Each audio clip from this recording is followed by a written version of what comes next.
আমরা প্রায় দেখেই চলেছি যে মুসলিমদের মসজিদ, দোকান, যান মালের কোনো নিশ্চয়তা নাই।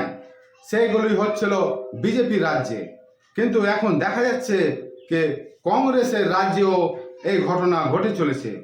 আপনার সিমলার শিরজৌলি এলাকায় একটি মসজিদকে বুলডোজ করার দাবিতে সেখানকার চরমপন্থী লোক উস্কে দিয়ে জনগণকে ময়দানে নামানোর চেষ্টা করে এবং ময়দানেও নামে জনগণ। এই চরমপন্থীরা চায় বরাবরই যে মুসলিমদের দোকানপাট, মসজিদ যেমন সুরক্ষিত না থাকে। हिंदुओं को भी हर जगह दुकानें और जो इन्होंने जो रेडी वगैरह ये वाले बिठाए हुए हैं रोहिंग्या जो बात, इनकी पूरी तरह से लगाम लगनी चाहिए।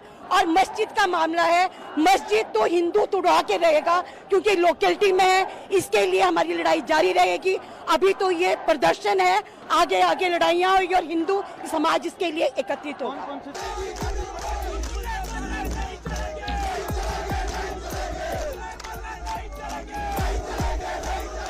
আর যেভাবে কংগ্রেসের বিধায়ক এবং ক্যাবিনেট মিনিস্ট্রি সে অনিরুদ্ধ সিং যে বিধানসভায় বক্তব্য দেন কি মুসলিমদের এই মসজিদ অবৈধ, তাকে দুদিনকে ভাঙার জন্য আলটিমেট দেয়। এমনকি মুসলিমদের এখানে বারবারন্ত বেড়ে যাচ্ছে, রোহিঙ্গা মুসলিম বলেও উল্লেখ করে যে বাংলাদেশ থেকে আসছে, জামাতি ইসলামী আসছে, আবি জাবি বলে এই অনিরুদ্ধ সিং। कैसी स्थिति उत्पन्न हो रही है प्रदेश में? जो रोज नए लोग आ रहे हैं, कोई जमात वाले आ रहे हैं, कहीं आ रहे हैं जिनका अता पता ही कोई नहीं। क्या ये रोहिंग्या मुसलमान है? मैं खुद अध्यक्ष महोदय एक दो जनों को जानता हूं जो बांग्लादेश से आए हैं, उसकी वेरिफिकेशन होनी चाहिए। मैं इस सदन में आपके माध्यम से मुख्यमंत्री महोदय को देना। इस स्थिति में 190 का उल्लेख किया गया यहाँ पे, 190 लोग हैं जो रजिस्टर्ड है, तो 1900 कैसे हो गए सर? आप किसी भी बाजार में चले जाइए, चाहे संजौली बाजार चले जाइए, चाहे ढली चले जाइए, कसुमटी चले जाइए, लक्कड़ बाजार चले जाइए सर, जगह जगह पे लोगों के चलने की जगह नहीं है। मैं आपसे मांग करता हूं कि इसको जो हटाया जाए, 190 लोगों की वेरिफिकेशन करी जाए। आज संजौली बाजार में छोड़ो पर लोर बाजार में, लोर बाजार सुरंग के अंदर औरतों का सर चलना मुश्किल हो गया, ये मैं बोलना चाहूंगा आपको। ऐसे ऐसे कमिट पास होते हैं, मैं व्यक्तिगत गवाह हूं उस बात का। मैं आज क्राइम हो रहा है, ड्रग्स का क्राइम हो रहा है, चोरियां हो रही हैं सर। लव जिहाद जो सबसे बड़ी बात है सर, इसके ऊपर भी ध्यान देने वाली बात है, जो कि हमारे देश के लिए, प्रदेश के लिए बड़ी खतरनाक बात है सर। वायलेंस हो रहा है सर, लड़ाई झगड़े हो रहे हैं। क्या हमारे लोकल लोगों ने शुरू करा सर वायलेंस? ये भी पता करा जाए। शुरू उन्होंने किया, उसके बाद जो है लोग पुलिस थाने का घेराव भी किया है और उस क्षेत्र का घेराव भी किया है और धरना प्रदर्शन भी। আর হিমাচল প্রদেশের শিরজলিতে যখন ওই লোকগুলো প্রদর্শন করে, তারা কিন্তু মুসলিমদের বিরুদ্ধে স্লোগান দিতে থাকে, যেমন আপনার দেশকে গদ্দারো কো গোলি মারো সালে কো, তারপর মুল্লে সুল্লে नहीं চলেগে, ইন্ডিয়া হে হাম আপকা नहीं किसी के बाप का, এই ধরনের আপনার স্লোগান দিতেই থাকে তারা পুলিশের সামনে। কথা হলো যে রাহুল গান্ধী मोहब्बत की दुकान लिए चलेছিল, সেই নফরতে কি করে বদলে গেল?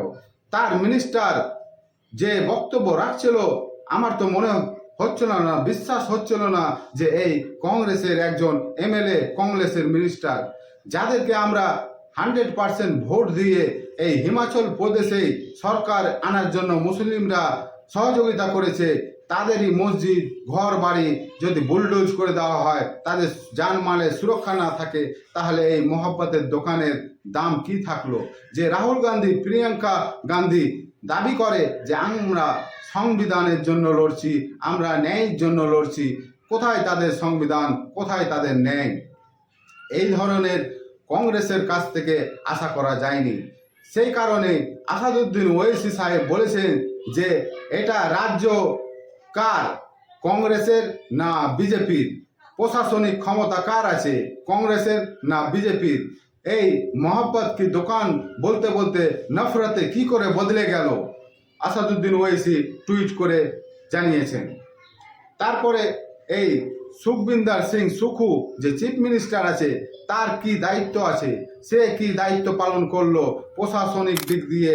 এই রকম ধরনের যে মুসলমানদের বিরুদ্ধে স্লোগান দিচ্ছে তাদের বিরুদ্ধে এফআইআর দর্জ করে কয়জনকে গ্রেফতার করেছে এই কংগ্রেসের সিএম সুখবিন্দর সিং সুখু।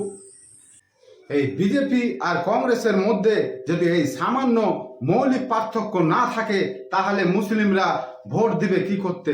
এই কংগ্রেসকে স্বাধীনতার পর থেকেই মুসলিমরা বেছে নিয়েছে আমাদের নিজের পার্টি হিসাবে।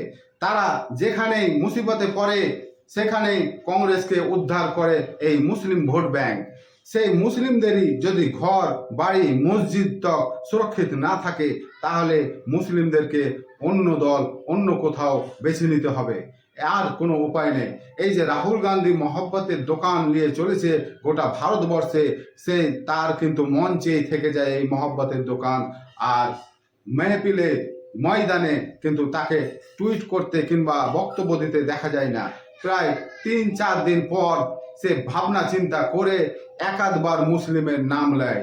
এত যে বুলডোজ হচ্ছে মুসলিমের ঘর বাড়ি, এত দোকান লুট হচ্ছে, কিন্তু রাহুল গান্ধী 4 দিন পর একটি টুইট করে, তখন ওই কন্ডেম করে এই ঘটনা।